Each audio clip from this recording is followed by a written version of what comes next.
Bonjour, aujourd'hui on va parler de comment créer votre CV pour recevoir des castings. J'ai une longue liste de choses qu'il faut faire et pas faire et des explications et un bon bonus à la fin avec quelques exemples.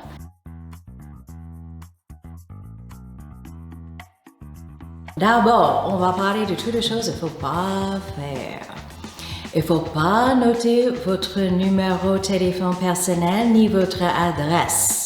Ça peut attirer de mauvaises choses. Il ne faut pas noter votre âge, sauf si vous êtes un ado. Il ne faut pas écrire un bio. On sait que vous avez envie d'être un acteur, on comprend que vous êtes très motivé. C'est pas la place pour noter tout ça. Il ne faut pas noter vos travaux de figuration et silhouette. Il ne faut pas mélanger toutes les catégories ensemble parce que ça crée quelque chose de très difficile à lire. Il ne faut pas que ça dépasse plus qu'une page si c'est possible, sauf si vous êtes des gens qui ont beaucoup d'expérience. Mais il ne faut pas écrire avec un grand police, avec l'espoir que ça va remplir les pages et vous donne l'impression d'avoir fait beaucoup de choses. Ça se voit. Il faut absolument pas du tout noter le travail qui a rien à voir avec le jeu d'acteur. Ok, maintenant on va parler de toutes les choses qu'il faut faire. Il faut avoir un contact adresse email. Il faut que c'est écrit dans une manière le plus épurée et facile à lire.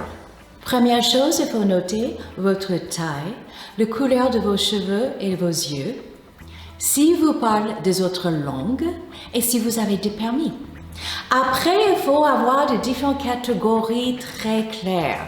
Idéalement, si vous avez, il faut commencer avec de long métrage et après court métrage, moyen métrage, série télévision, théâtre, formation et finir avec activités complémentaires. C'est pas vos hobbies et passions, c'est les choses que vous maîtrisez. Les choses qui peuvent être intéressantes que vous pouvez l'emmener dans votre jeu d'acteur. Par exemple, vous faites l'art martial, vous chantez, vous jouez un instrument musical, vous faites le skate, l'équitation.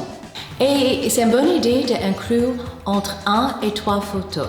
Et si vous êtes en train de mettre plusieurs photos, c'est une bonne idée, c'est un de ces 3 photos, c'est un plein pied. Now, si vous êtes un débutant, donc, vous n'avez pas grand-chose à mettre sur votre CV. Il faut toujours avoir un CV. Donc, vous pouvez toujours avoir votre photo, votre contact et information. Et n'hésitez pas, si vous avez fait un petit film avec vos potes, de noter ça comme un court-métrage. Il n'y a pas de souci, ils ne vont pas poser des questions. C'est juste intéressant de voir que vous avez déjà travaillé un petit peu devant une caméra. Now, une autre chose que j'ai envie de parler avec vous, que je vois très souvent, c'est que les gens ont de longues listes de formations, mais très peu de choses en expérience. Donc, je vous conseille d'écourcir cette liste de formations. C'est pas la peine de noter tout le stage que vous avez fait, par exemple. Et si vous avez une formation qui date maintenant plusieurs années, enlève-le. Parce que ça peut donner l'impression que vous êtes en train d'étudier beaucoup, mais vous n'arrivez pas de travailler. Ok? Je vais finir cette vidéo avec quelques exemples. Et je vous souhaite bon travail et à la prochaine. Ciao!